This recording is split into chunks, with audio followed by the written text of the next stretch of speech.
Zoom recently came out with the H5. I had a chance to check it out this week and use it in my video productions, and I feel like they've put together a pretty compelling case for a great recorder if you're looking to add one to your video kit. For a long time, the Zoom H4n was the go-to device for a lot of people. It was just inexpensive, had good sounding built-in microphones, XLR inputs. Another popular choice was the Tascam DR40. But if you're in the market for one of these things, I think you should take a strong look at the Zoom H5. Just offers some stuff that the other things don't for video production.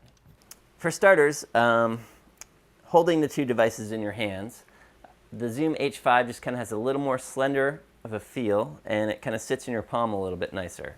So if you're doing handheld recording, this is going to be the one you want. And the rotaries here on the top, these gain dials for the input levels, are just much, much easier to use than the mic control level on the Zoom H4n or the Tascam DR40 for that matter. So that's a big plus. Another nice feature is that if you're testing these out side by side and doing handheld recording with the built-in microphones, you'll find that the Zoom H5 has a little bit less handling noise, and that's the sound of your hand sort of cradling the device and pressing buttons and rubbing against its sides. You're going to pick up less noise with the Zoom H5. As far as video production is concerned, one thing that I really like about this is that the microphone module can come off.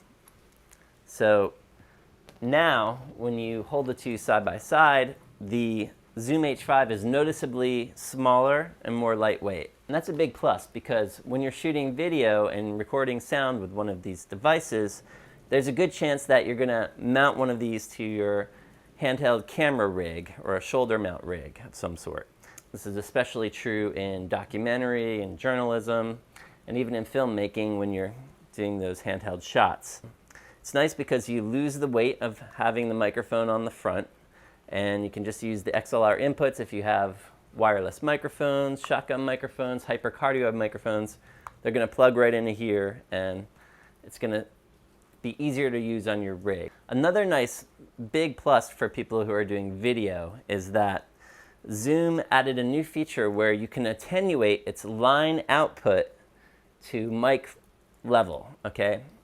This gets a little confusing, but a few years ago I made a video called How to Use the Zoom H4n as an on-camera microphone. Now, in that video, I explain how if you have a Zoom H4n and you have a camera, you can mount this to the top of the camera with like a shoe mount device, and then you can plug its headphone output into the microphone input on your camera. The problem though is that the headphone output is a very strong signal, and the microphone input on your camera is looking for a very light trickle of a signal. So in order to pull that off, you needed to buy a SESCOM cable, and this is like a $30 cable. The reason this costs $30 is it has a attenuator that turns that loud headphone signal down into a soft trickle microphone signal that you can plug into your camera. I know this is a little confusing, but bear with me. So you have a Zoom H4n mounted to the top of your camera, you have your $30 SESCOM cable, and you plug it into the camera, and now you can use the microphones as your on-camera microphone for your camera, and you can also use the XLR inputs for your external wireless microphones or shotgun microphones, whatever you got. With the Zoom H5, because you can turn this line output level down to mic output, you don't need to use a $30 SESCOM cable to do so. You can use any $2 mini plug microphone cable and plug that out right into the mic input on your camera. And you also still have your headphone output because it has two different outputs, one dedicated to headphone and one dedicated output that you can plug into your camera. If you're comparing the cost between the Zoom H5 and the Zoom H4n or the Tascam DR40, and you're going to be doing stuff where you're mounting your recorder to your camera, keep this in mind because that's $30 that you save right there. Another way that this saves you money is that if you're mounting one of these devices to your camera rig, people will often use an XLR adapter. Now, these are made by Juiced Link. They make some very fine camcorder XLR adapters. They're also made by a company called Beach Tech. They make some very good stuff as well.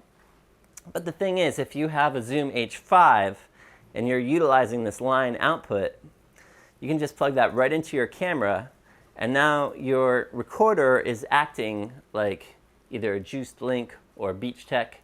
It's now acting as a little box that allows you to plug two XLR inputs directly into your camera. You can make a recording on the device. You can record high resolution 24-bit 48K WAV files right here in this device, and then also be recording a second copy into your camera.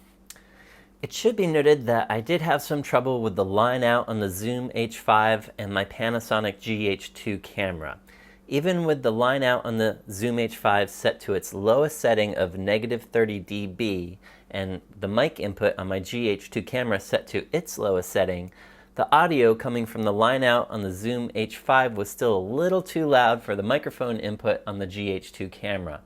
The audio that I recorded with it sounded okay, but the noise floor was a bit higher than it should have been. So if you're using a GH2 in the Zoom H5, I recommend continuing to use a SESCOM cable on the output. You're just going to get cleaner sounding audio. And it should also be noted that this was a problem between the GH2 and the Zoom H5. The sensitivities of other cameras will likely be different, and this may not be an issue at all. If you want to hear sound samples of the audio that I recorded with the GH2 and the Zoom H5, in the description below I have a link to my blog post with sound samples there, and I describe the whole issue in great detail. Another thing that's crazy about this device that I really like is there's different modules you can get for the top, and Zoom came out with this. It's the SGH6 shotgun module, and it's really interesting. It mounts to the top, and now you've got this wild looking shotgun microphone / recorder. You can record 2 channels here in the back from your whatever mics you got or line level signals, and you can also use this as a shotgun microphone. If you're mounting this on top of your camera, you might want to be a little bit careful about handling noise, because if you're like jumping around and shooting and running and gunning, you're going to want to shock mount this. There is a shock mount, I believe, made by Rycote. It's a little bit expensive. It sells for about $99, but you just mount that in the bottom there, mount that to your camera or to your rig or to a boom pole. And here you've got this crazy solution where you've got a shotgun microphone, audio recorder, XLR adapter, all this in one little device, and it's pretty cool. Another thing to keep in mind, you can get a module for the top that gives you 2 more XLR inputs. So you can have 4 microphones going at the same time, recording 4 tracks here. If you want to learn more about the Zoom H5, check the description below. I have a link there to my blog post about it, where I go into great detail describing every little thing about this device, and especially in regards to using it in video production. If you want to hear the Zoom H5 in action, I have some shootout videos. There's links at the end of this video.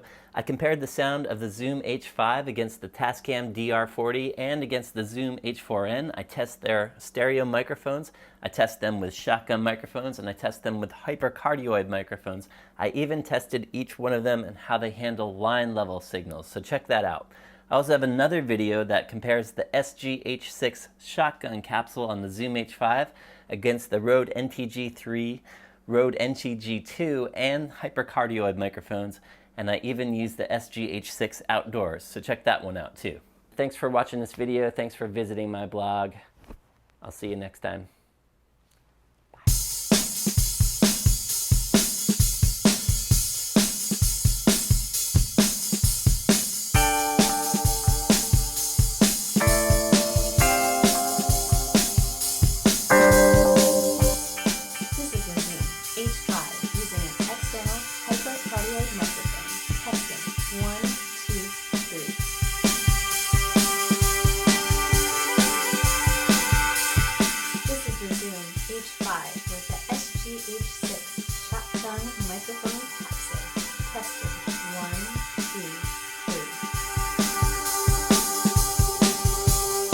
Boom dialogue indoors. For a complete list of these microphones and links to where you can buy them, visit my blog, www.sammallory.com. Sometimes you'll need to use your shotgun indoors.